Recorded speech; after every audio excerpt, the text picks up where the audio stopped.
자, 오늘은 우리 소율이 문답 15번째 시간, 두 번째 시간입니다.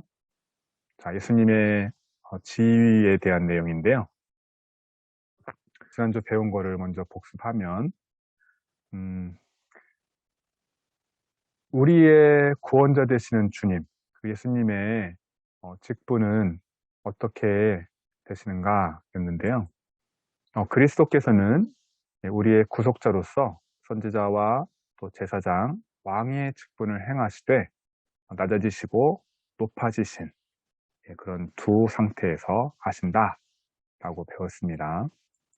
24번째 질문은 그럼 그리스도께서 어떻게 선지자의 직분을 행하셨나 배웠었는데, 그리스도께서 선지자의 직분을 행하시는 것은 우리를 구원하고자 하시는 그 하나님의 뜻을 말씀으로 또 성령으로 우리에게 나타내 주셨습니다. 그리스도께서 그러면 제사장의 직분은 어떻게 감당하셨는가? 그리스도께서 제사장 직분을 행하시는 것은 단번에 자기를 제물로 드려서 하나님의 공의를 만족시키셨고요. 또 우리를 하나님으로 더불어 또 만족하게 하시고 우리를 위해서 또 항상 기도하고 계십니다. 즉 이스라엘 백성들이 양을 잡아서 자신들의 죄를 속죄했는데 예수님이 직접 십자가에 달려 죽으심으로 우리의 죄를 대신 속죄해 주셨다라고 말씀을 드릴 수 있습니다. 이제 26번째 질문인데요. 그리스도께서 어떻게 왕의 직분을 감당하셨나요? 그리스도께서는 왕의 직분을 행하시는 것은 우리로 하여금 자기에게 복종하게 하시고 그리고 우리를 또 다스리시고 보호하시며 또 자기와 및 우리의 모든 원수를 막아서 이기십니다. 그리스도께서 낮아지심은 어떠한 것인가? 지난번에 낮아지심에 대해서 배웠었죠. 그리스도의 낮아지심은 비천한 가운데서 출생하심과 또한 율법 아래에 계셨고 이 생에서의 여러 가지 비참함과 또 하나님의 진노하심과 십자가에서 저주의 죽음을 받으시고 장사되어 얼마 동안 죽음의 권세 아래 거하셨습니다. 자, 28번째 질문. 그리스도의 높아지심은 어떠한 것입니까? 우리 산산이 좀 읽어주세요. 基督的升高是在于他第三天从死里复活升天，坐在父上帝的右边，末日再来审判世界。 그리스도의 높아지심은 사흘 만에 죽은 자 가운데서 다시 살아나신 것과 하늘로 올라가신 것과 또 하나님 우편에 앉아 계신 것과 마지막 날에 세상을 심판하러 오시는 것입니다. 예수님의 지위는 낮아지심 뿐만 아니라 높아지심 또한 필수적이어야 합니다. 예수님의 높아지심에는 이제 4가지 단계가 있는데요. 하나씩 살펴보도록 하겠습니다. 첫 번째, 그리스도의 높아지심의 첫 부분은 무엇인가? 라는 질문인데요. 그리스도의 높아지심의 첫 부분은 죽은 자 가운데서 다시 살아나셨다, 부활하셨다라는 것입니다. 그리스도께서 죽은 자 가운데서 부활하셨다는 것을 당신은 어떻게 증명할 수 있는가? 라는 질문을 할 수가 있는데요. 우리 지난 주일에 우리 배웠었죠. 증거. 첫 번째는 그가 부활하신 이후 그를 보고 또 그와 대화를 나눈 많은 사람들이 증거를 하고 있다라고 말씀하고 있습니다. 그렇죠? 여인들이 받고 예수님의 11제자가 받고 또 500여 명, 또 야고보와 또 사울 많은 사람들에게 보이고 또 대화도 나누셨습니다. 우리 고린도전서 15장 말씀을 우리 찬찬 또 읽어주세요. 并且显给基法看，然后显给12使徒看，后来一直显给500兄弟看。 네. 그래서 예수님의 그 부활을 목격한 사람들은 예수님의 제자들뿐만 아니라 수많은 사람들이 있었다. 라고 말씀하고 있습니다. 예, 그리고 두 번째, 만약 우리의 믿음이 헛것이라면 죄책은 우리에게 그대로 남아있을 것이며 우리에게 아무 소망이 우리 고린도서 15장 17절 말씀. 基督若没有复活，你们的信便是徒然，你们仍在罪里。 네. 자, 그리스도께서 죽은 자 가운데서 일어나심은 누구로 말미암은 것일까? 라는 질문인데요. 그리스도께서 자신의 능력과 성령으로 죽은 자 가운데서 살아나심은 어, 하나님의 아들이라 선포를 받았습니다. 로마서 1장 14절 말씀. 按圣善的灵说，因从死里复活，以大能显明是上帝的儿子。 예, 성결의 영으로는 죽은 자 가운데서 부활하여 능력으로 하나님의 아들로 인정되셨으니 곧 우리 주 예수 그리스도시니라. 그런데 예수님이 부활하신 것의 핵심은 무엇일까? 이게 또 중요한데요. 예수님의 부활은 죽음에 대한 승리라고 말할 수가 있습니다. 즉, 죄의 결과는 죽음인데요. 예수님이 죽음으로부터 부활하셨다. 즉, 죽음을 이기셨다라는 것입니다. 예수님은 부활하심으로써 죽음의 권세로부터 해방되었다라고 할 수가 있습니다. 예수님은 부활하심으로써 메시아, 즉 구원자임을 증명하셨고요. 또 예수님은 부활하심으로써 하나님의 아들 되심을 또 증명하셨습니다. 또 예수님은 부활하심으로 아버지와 함께 계셨다. 이전에 아버지와 함께 계셨던 그 영광을 다시 얻으셨습니다. 또 예수님의 부활은 그의 교회와 또 온 세상을 위한 구원입니다. 예수님의 부활은 모든 성도들의 부활의 소망이 되었습니다. 만약 예수님의 부활이 없다면, 지난주에 배웠는데, 만약 예수님의 부활이 없다면 우리의 믿음은 헛된 믿음이 될 것입니다. 고린도 후서 5장 17절 말씀. 基督若没有复活，你们的信便是徒然，你们仍在罪里。 네. 고린도 전서 15장 17절이었네요. 그리스도께서 다시 사신 것이 없으면 너희의 믿음도 헛되고 너희가 여전히 죄 가운데 있을 것이요. 네 번째 질문인데요. 그리스도의 부활은 우리에게 무엇을 확신시켜 주는가? 基督的复活为我们所确保的是，在末日的时候，我们的身体也会从死里复活。 네, 그리스도의 부활하심으로 인해서 우리는 우리의 육체도 마지막 날에 죽은 자 가운데서 다시 살 것이다. 그런 확신을 우리가 가질 수가 있습니다. 로마서 6장 4절의 말씀입니다. 所以，我们借着洗礼归入死，和他一同埋葬，原是叫我们一举一动有新生的样式，像基督借着父的荣耀从死里复活一样。 네, 그러므로 우리가 그의 죽으심과 합하여 세례를 받음으로 그와 함께 장사되었나니 이는 아버지의 영광으로 말미암아 그리스도를 죽은 자 가운데서 살리심과 같이 우리로 또한 새 생명 가운데서 행하게 하려 함이라. 아멘. 자, 그리스도의 높아지심 두 번째입니다. 두 번째는 어떤가? 자, 그리스도의 높아지심의 두 번째 부분은 하늘로 올라가시는 겁니다. 첫 번째가 부활이면 두 번째는 승천이죠. 숑티엔. 자, 당신은 그리스도께서 하늘로 올라가셨다는 것을 어떻게 증명할 수 있을까라는 질문인데요. 그를 본 자들의 증거가 기록된 성경을 통해서 우리가 알 수가 있습니다. 성경에는 예수님의 승천을 본 많은 사람들이 있다, 증거가 있다라고 기록이 되어 있습니다. 예, 누가복음 24장 50절 51절 말씀. 耶稣领他们到伯大尼的对面，就举手给他们祝福。正祝福的时候，他就离开他们，被带到天上去了。 네, 예수께서 저희를 데리고 베다니 앞까지 나가사 손을 들어 저희에게 축복하시더니 축복하실 때에 저희를 떠나 하늘로 올리우시니.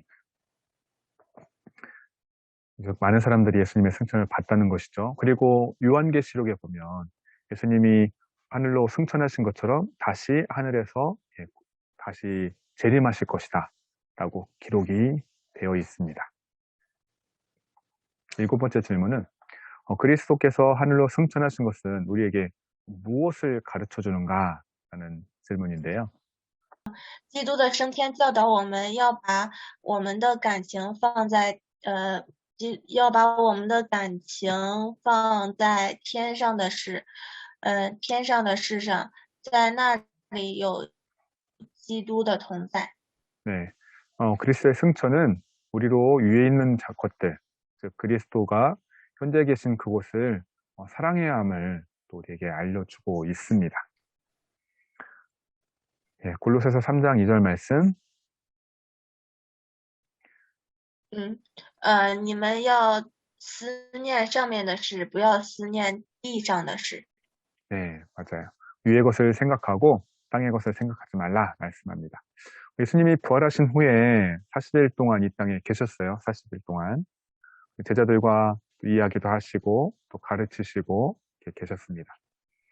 그리고 예수님께서 부활 후에 이제 나타나셨을 때는 옛날 모습하고는 비슷하지만 완전히 똑같지는 않고 새로운 모습으로 부활을 하셨었고요. 즉 부활 후에 우리와 비슷한 몸을 가지고는 계셨지만 때로 갑자기 나타나고 또 사라지기도 하는 등 그런 새로운 몸을 가지고 계셨습니다. 그러니까 이제 하늘로 이렇게 올라가실 수 있는 거예요. 예수님이 올라가실 때 많은 사람들이 보는 가운데에 하늘로 이제 올라가셨습니다. 예수님은 승천하시기 전에 모든 민족에게 복음을 전하라 그렇게 제자들에게 명령을 하셨고요. 또 제자들은 아버지와 아들과 성령의 이름으로 세례를 베풀어야 했습니다. 예수님은 세상 끝날까지 예수님을 믿는 자들과 함께 하겠다 그렇게 약속을 해 주셨습니다. 즉 예수님은 승천하셨지만 지금 영적으로 우리와 항상 함께 하시고 또 하나님 보좌 우편에서 우리를 위해서 기도하고 계십니다. 자, 첫 번째가 부활, 두 번째가 승천이었어요. 자, 그럼 세 번째는 뭘까요? 세 번째, 예수님께서 높아지신 세 번째 부분은 무엇인가? 그리스도의 높아지심의 세 번째 부분은 그가 하나님 보좌 우편에 앉아 계시다라는 것입니다. 우리가 사도신경 다 고백하는 겁니다. 坐在天父的右边 사도신경 우리가 암송하죠. 16번째 질문은 그리스도께서 하나님의 우편에 앉아 계심의 의미는 무엇일까요? 인데요. 그가 하나님의 우편에 앉으심으로써 하늘에서 최고의 영광과 능력과 은총의 자리에 계심을 뜻합니다. 자, 17번째 질문. 그리스도께서 천국 하나님 우편에서 세상에 있는 그의 백성을 위해서 무엇을 하고 계실까요? 첫 번째, 자기 백성들을 위해서 중보의 기도를 하고 계십니다. 로마서 8장 34절 말씀. 有基督耶稣已经死了，而且从死里复活，现今在上帝的右边，也替我们祈求。 누가 정죄하리요 죽으실 뿐 아니라 다시 살아나신 이는 그리스도 예수시니 그 하나님 우편에 계신 자요 우리를 위하여 간구하시는 자신이라 말씀하고 있습니다. 두 번째는요. 그는 그의 백성들을 위해 천국에서 초소를 집을 예비하고 계십니다. 요한복음 14장 2절 말씀. 在我父的家里有许多处，我去原是为你们预备地方去。 네. 자, 마지막. 그리스도께서 높아지신 네 번째 부분은 무엇일까요? 그리스도께서 높아지심의 네 번째 부분은 세상을 심판하러 다시 오신다라는 것입니다. 그래서 마태복음 25장 31절 2절 말씀. 当人子在他荣耀里同这众天使降临的时候，要坐在他荣耀的宝座上，万民都要集聚在他面前。 네. 타, 비, 총, 나리, 짱린, 전판, 부활은 우리가 사도신경에서 암송하죠. 자, 예수님의 지위가 높아지심은 예수님이 다시 오실 때 완벽하고 분명하게 드러날 것입니다. 그렇다면 언제 그리스도께서 세상을 심판하러 오실까? 이거 질문인데요. 예, 답 읽어주세요. 基督在末日的时候来审判世界，那时世界就到了终结的时候，万物都要消化。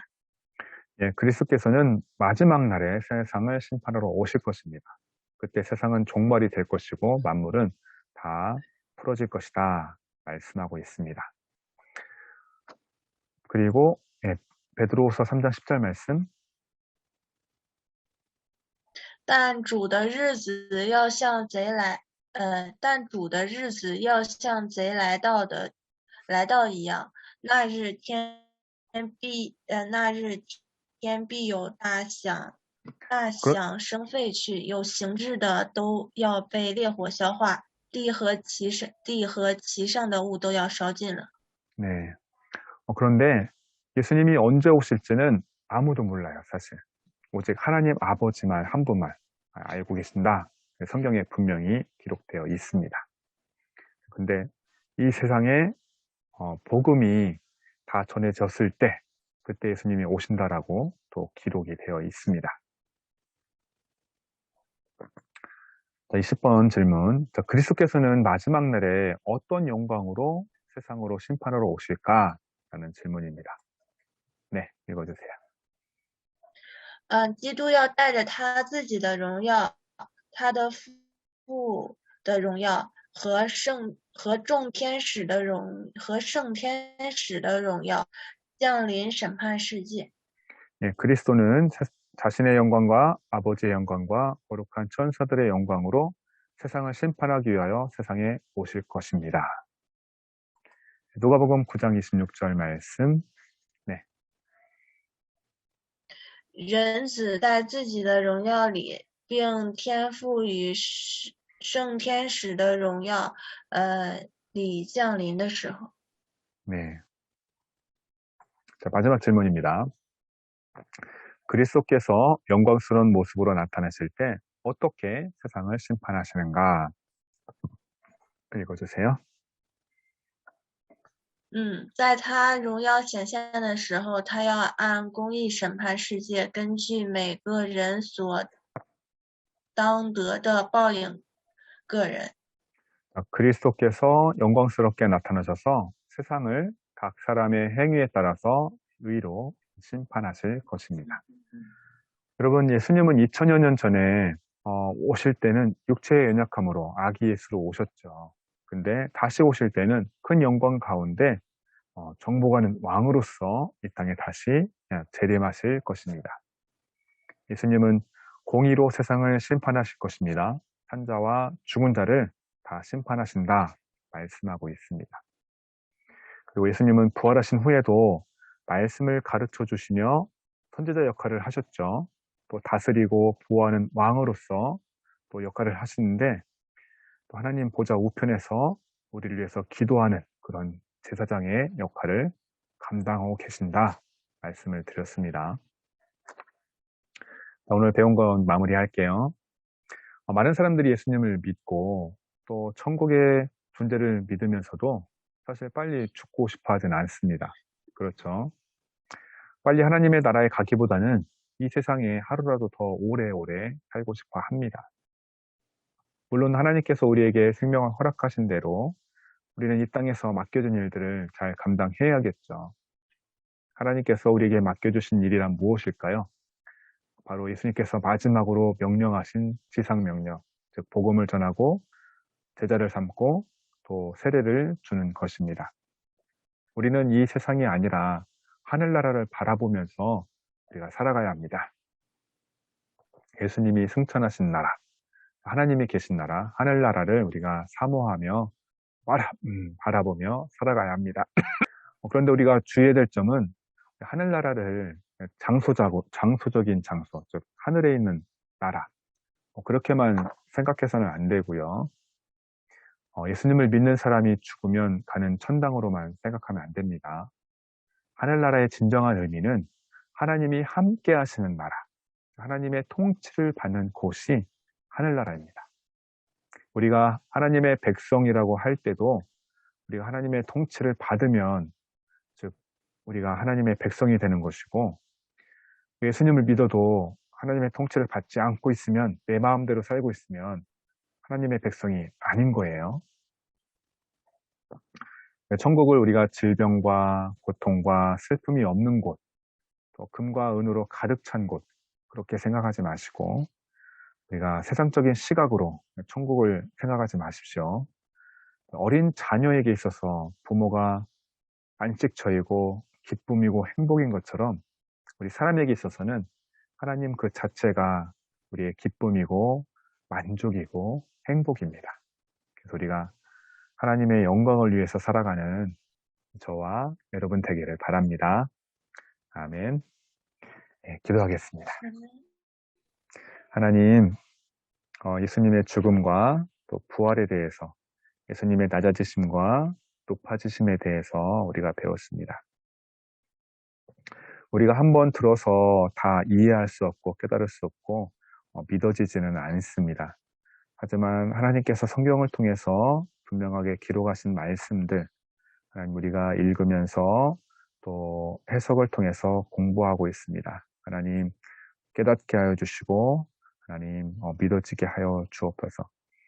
우리 인생의 목적이 이 땅에 있지 않게 하시고 예수님이 승천하신 곳, 하나님이 통치하시는 하늘나라를 바라보며 살아가는 우리 친구들 되게 하여 주시옵소서.